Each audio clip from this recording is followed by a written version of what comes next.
Our main priority, of course, to begin with was producing reliable supply of stock.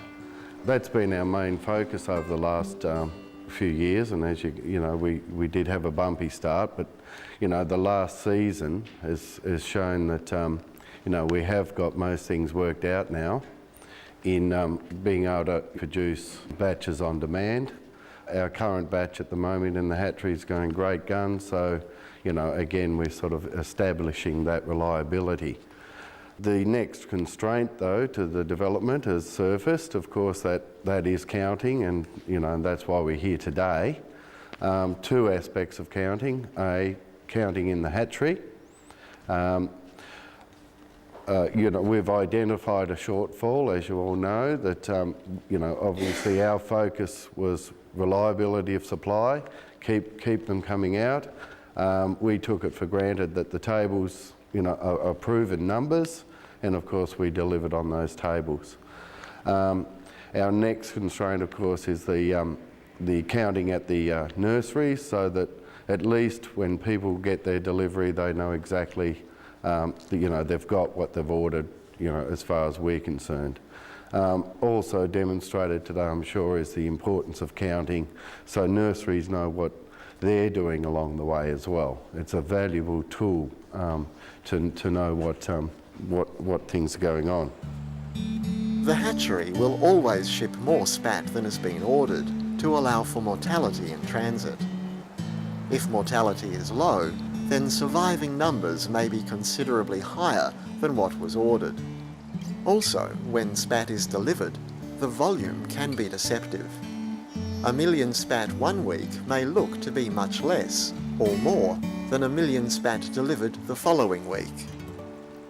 Another factor that happens in the hatchery is obviously we'll have our orders on people.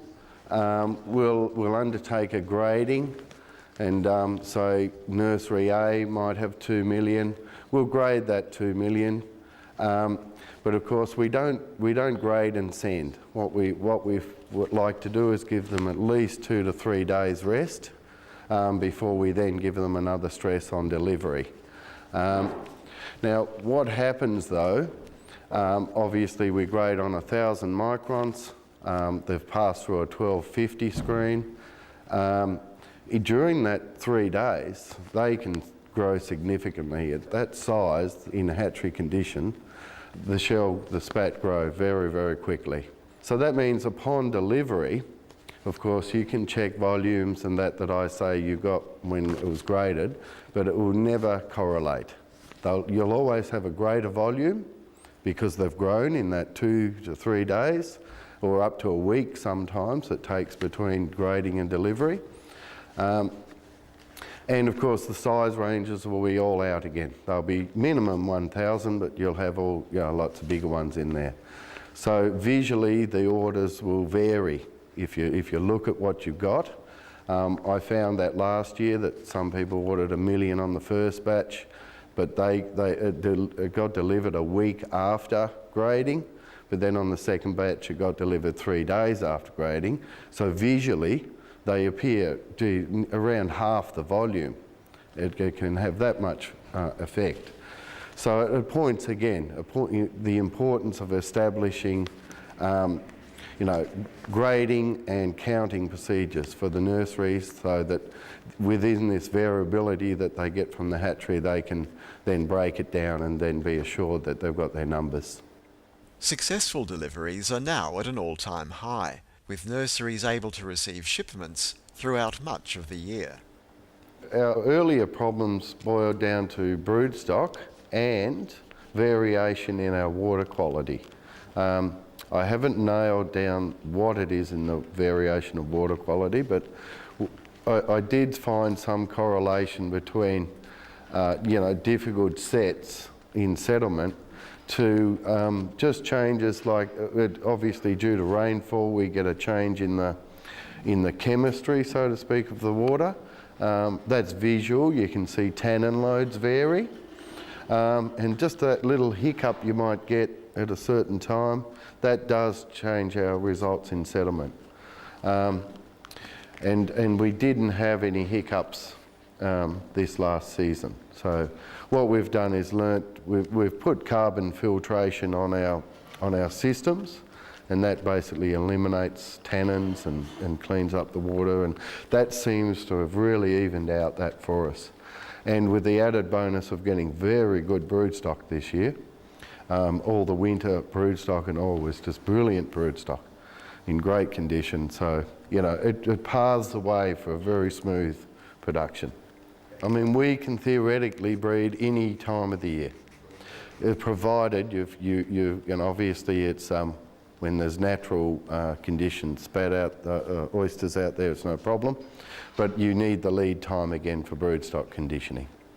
You know, there can be quite a delay period for me, like if certain tanks, I mean, I can wait 4 months for a particular tank if I order it, you know, so things like that you can't control, you have that period. Industry must also play its part by giving the hatchery maximum notice of future delivery requirements. It's very difficult for us to operate guessing what the next orders might be in a couple of months' time. I know it's an industry problem. I mean, I know nurseries find it difficult to get solid orders for the future from farmers, so it goes along the chain.